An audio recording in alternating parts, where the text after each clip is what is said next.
ज्ञान मंथन में आप सभी का हार्दिक अभिनंदन करते हैं। मैं हूं सुबोध और आज आपको बताने जा रहा हूं पृथ्वीराज चौहान और संयोगिता की अमर प्रेम कहानी के बारे में। तो चलिए शुरू करते हैं। दोस्तों, दिल्ली की राजगद्दी पर बैठने वाले अंतिम हिंदू शासक और भारत के महान वीर योद्धाओं में शुमार पृथ्वीराज चौहान का नाम कौन नहीं जानता। एक ऐसा वीर योद्धा जिसने अपने बचपन में ही शेर का जबड़ा फाड़ डाला था और जिसने अपनी दोनों आंखें खो देने के बावजूद भी शब्द वेदीवान से भरी सभा में मोहम्मद गौरी को मृत्यु का रास्ता दिखा दिया था।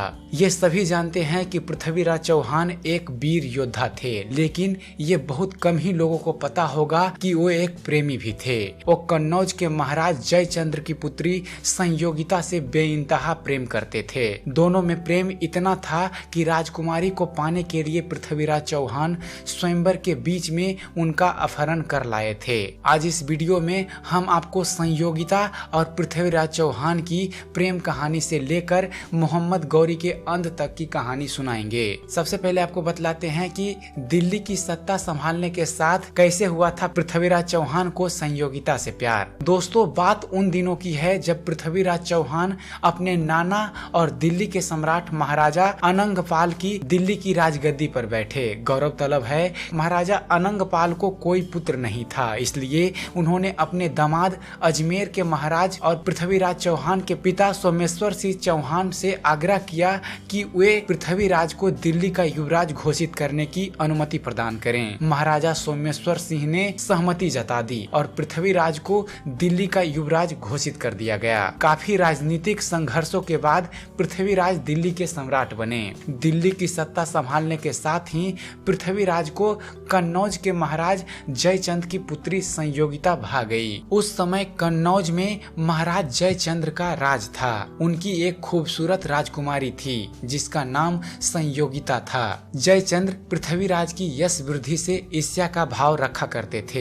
एक दिन कन्नौज में एक चित्रकार पन्ना राय आया जिसके पास दुनिया के महारथियों के चित्र थे और उन्हीं में से एक चित्र था दिल्ली के युवा सम्राट पृथ्वीराज चौहान का। जब कन्नौज की लड़कियों ने पृथ्वीराज के चित्र को देखा तो वे देखते ही रह गई। सभी युवतियां उनकी सुंदरता का बखान करते नहीं थक रही थी। पृथ्वीराज की तारीफ की ये बातें संयोगिता के कानों तक पहुंची और वो पृथ्वीराज के उस चित्र को देखने के लिए ललायत हो उठी। अब आपको बतला रहे हैं कि पृथ्वीराज चौहान को किस कारण राजकुमारी संयोगिता से प्यार हुआ।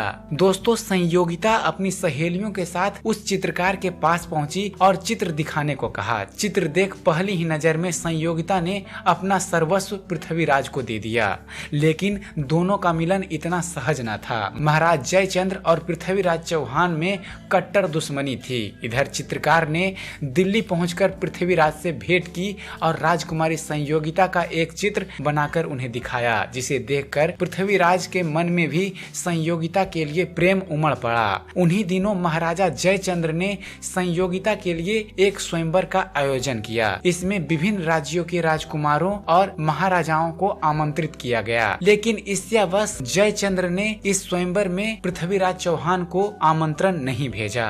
अब आपको बतलाते हैं कि उस स्वयंवर में आखिर हुआ क्या था। दोस्तों, राजकुमारी के पिता ने चौहान का अपमान करने के उद्देश्य से स्वयंवर में उनकी एक मूर्ति को द्वारपाल की जगह खड़ा कर दिया। राजकुमारी संयोगिता जब वरमाला लिए सभा में आई तो उन्हें अपने पसंद का वर पृथ्वीराज चौहान कहीं नजर नहीं आए। इसी समय उनकी नजर द्वारपाल की जगह रखी पृथ्वीराज की मूर्ति पर पड़ी और उन्होंने आगे बढ़कर वरमाला उस मूर्ति के गले में डाल दी। वास्तव में जिस समय राजकुमारी ने मूर्ति में वरमाला डालना चाहा, ठीक उसी समय पृथ्वीराज स्वयं आकर वहां खड़े हो गए और माला उनके गले में पड़ गई। राजकुमारी संयोगिता द्वारा पृथ्वीराज के गले में वरमाला डालते ही पिता जयचंद्र आग बबूला हो गए।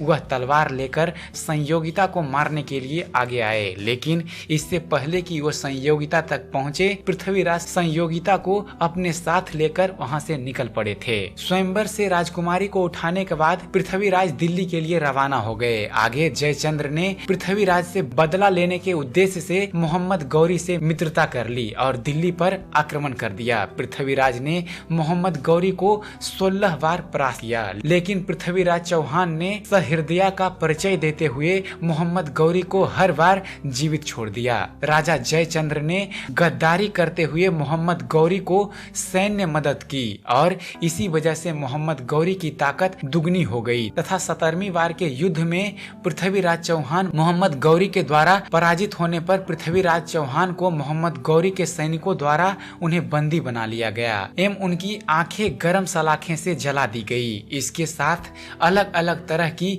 उन्हें यातनाएं भी दी गई। अब आपको बतला रहे हैं कि किस तरह पृथ्वीराज चौहान ने अंधे होते हुए भी शब्द वेदी बांध से मोहम्मद गौरी को मौत का घाट उतारा था। अंततः मोहम्मद गौरी ने पृथ्वीराज को मारने का फैसला किया। तभी महाकवि चंद्रवरदाई ने मोहम्मद गौरी तक पृथ्वीराज के एक कला के बारे में बताया। चंद्रवरदाई जो कि एक कवि और खास दोस्त था पृथ्वीराज चौहान का, उन्होंने बताया कि पृथ्वीराज चौहान को शब्द वेदी बांध छोड़ने की कला में महारत हासिल है।